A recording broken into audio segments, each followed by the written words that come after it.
बिस्मिल्लाहिर्रहमानिर्रहीम। अस्सलाम वालेकुम जी। तो आज हम बनाएंगे हेल्दी और टेस्टी सूप की रेसिपी। बाज़ार से कई गुना बेहतर घर पे हम ये टेस्टी और हेल्दी सा सूप बना के घर पे तैयार करेंगे। सर्दियां आने से पहले पहले हेल्दी ये रेसिपी अपने घर में खुद ही बना के तैयार करेंगे। कम बजट के अंदर रहते हुए वो भी बिल्कुल सफाई और सुथराई के साथ हम अपने घर में टेस्टी सी मज़ेदार ये सूप की रेसिपी बना के इंजॉय करेंगे। गर्मा गर्म सूप की रेसिपी तैयार है, जिसको बनाने के लिए हमने ली है एक देचकी। इसके अंदर 2 चम्मच हमने घी शामिल किए हैं। घी बहुत ज़्यादा नहीं लेंगे, थोड़ा सा ही घी इनफ है। इतना सा 2 चम्मच मैंने घी लिया है। यहाँ पे लिया है मैंने चिकन लिया है मैंने हड्डी वाला चिकन ही सूप के लिए बेस्ट होता है। जितना ज़्यादा आपके पास चिकन होगा वैसे ही मज़े का और टेस्टी सा हमारा ये सूप बन के तैयार होगा। तकरीबन ये 300 से 350 ग्राम के करीब है चिकन। और अब हम इसके अंदर कुछ लहसुन की कलियां शामिल करेंगे। 1 मिनट के लिए लहसुन की कलियों के साथ चिकन को फ्राई कर लेंगे। चिकन को तब तक फ्राई करेंगे जब तक इसका कलर चेंज नहीं हो जाता। हाफ़ टी स्पून ज़ीरा पाउडर शामिल किया है और हाफ़ टी स्पून ही धनिया पाउडर शामिल किए हैं। अब हम शामिल करेंगे पानी। यहाँ से 1.25 से 1.5 लीटर के करीब यहाँ पानी शामिल करेंगे। मैंने तकरीबन 1.5 लीटर के करीब पानी शामिल किया है। अच्छी तरह से मिक्स करेंगे तमाम चीज़ों को और इसके अंदर शामिल करेंगे नमक हस्बे ज़रूरत। चख लेंगे, अगर कम हुआ तो बाद में और शामिल कर देंगे। कवर करके पकाएंगे 20 से 25 मिनट के लिए। एक मैंने यहाँ पे गाजर ली, इसको बारीक कट कर लेंगे। पानी हमारा यहाँ पे बॉयल होना शुरू हो चुका है और इसके ऊपर ये जो झाग आई हुई ये उतारना बहुत ज़्यादा ज़रूरी होती है। अगर ये झाग नहीं उतारेंगे तो आपका सूप अच्छे वाला नहीं बन के तैयार होगा। इस झाग को उतारना बहुत ज़रूरी है। इस तरह से झाग उतार लेंगे। दूसरा तरीका भी मैं आपके साथ शेयर करूँगी, उसके साथ बहुत ही आसानी के साथ हम ये झाग उतार सकते हैं। दूसरा तरीका ये है कि हम इस तरह से स्ट्रेनर लेंगे और इसके साथ बहुत ही आसानी से ये देखें झाग उतर जाती है। सारी झाग मैं इसी तरह इस स्ट्रेनर से ही निकाल लूँगी बाहर। आप भी इसी तरह से स्ट्रेनर के साथ इस झाग को रिमूव कर लिया करें। बहुत ही आसान तरीका है ये, चम्मच से भी जल्द और आसानी के साथ स्ट्रेनर के साथ हम झाग को रिमूव कर सकते हैं। कवर करेंगे और 20 से 25 मिनट के लिए पकाएंगे। पहले तो मैंने 2 मिनट के लिए पकाया था और झाग उतार ली थी।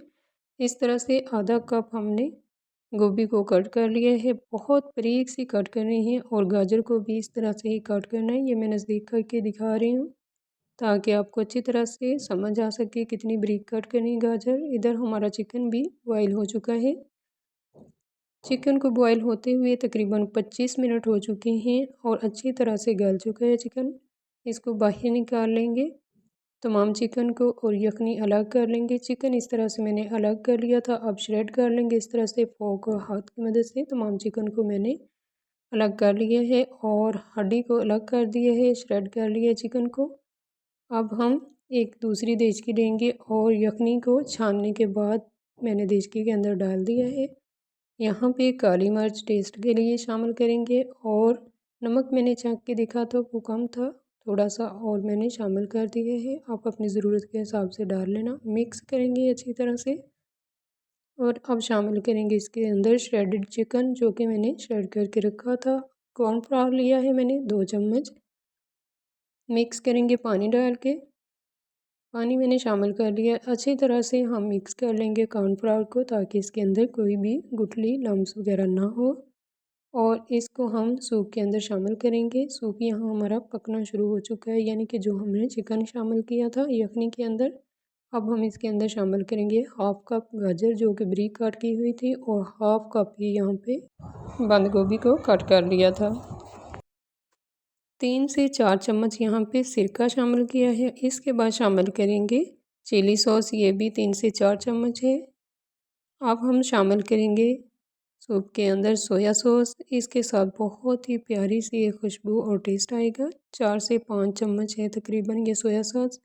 तमाम चीज़ों को अच्छी तरह से मिक्स करेंगे और 3 से 4 मिनट के लिए पकने के लिए छोड़ देंगे हम यहाँ पे। अब इसके बाद एक लिया है हमने एग, फ्रेश एग है, इसको अच्छी तरह से फेंट लेंगे। ये भी हम सूप में ही इस्तेमाल करेंगे। इस तरह से हमने अच्छी तरह से एग को फेंट लिया है। अब इसके बाद हमने कॉर्नफ्लावर जो मिक्स करके रखा हुआ था वो शामिल करेंगे थोड़ा थोड़ा करके। आपने एक ही बार में सारा कॉर्नफ्लावर शामिल नहीं करना, क्योंकि कुछ लोग तो गाढ़े वाला पीते हैं सूप और कुछ पतले वाला पीते हैं।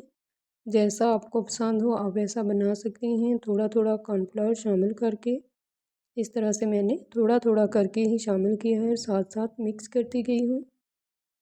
चम्मच को आपने मसलसल चलाते रहना है ताकि अच्छी तरह से मिक्सिंग हो जाए। यहाँ पे अब हम शामिल करेंगे जो कि हमने एक अंडा तोड़ के और मिक्स करने के बाद रखा हुआ तो वो भी शामिल कर दिया है।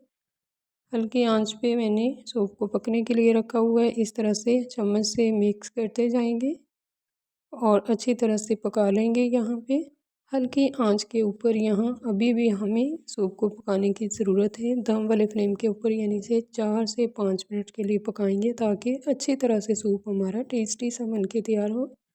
बहुत ज़्यादा मैंने इसको गाढ़ा नहीं किया, आपको जैसा पसंद हो आप उस हिसाब से बना सकती हैं।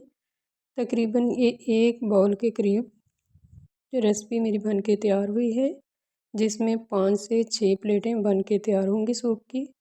सर्दियों की ये ख़ास सौगात है, गर्मा गर्म इसको पेश किया जाता है सूप को। बहुत ही मज़े का हेल्दी और टेस्टी सा सूप हमारा बन के तैयार हुआ है। ज़रूर इस रेसिपी को सर्दियों में बना के इंजॉय कीजिएगा और मुझे फ़ीडबैक ज़रूर दीजिएगा। लें जी, मज़ेदार हमारा इस तरह से सूप बन के तैयार हो चुका है। डिश आउट कर लिया है हमने, अब प्लेटों में शामिल कर देंगे। 5 हमारी ये प्लेटें बन के तैयार हुई थी। ये 5 प्लेटों की रेसिपी है। एक बोल बना था ये सूप का। एक अंडा बॉईल करके कट करने के बाद मैंने शामिल कर दिया ये भी।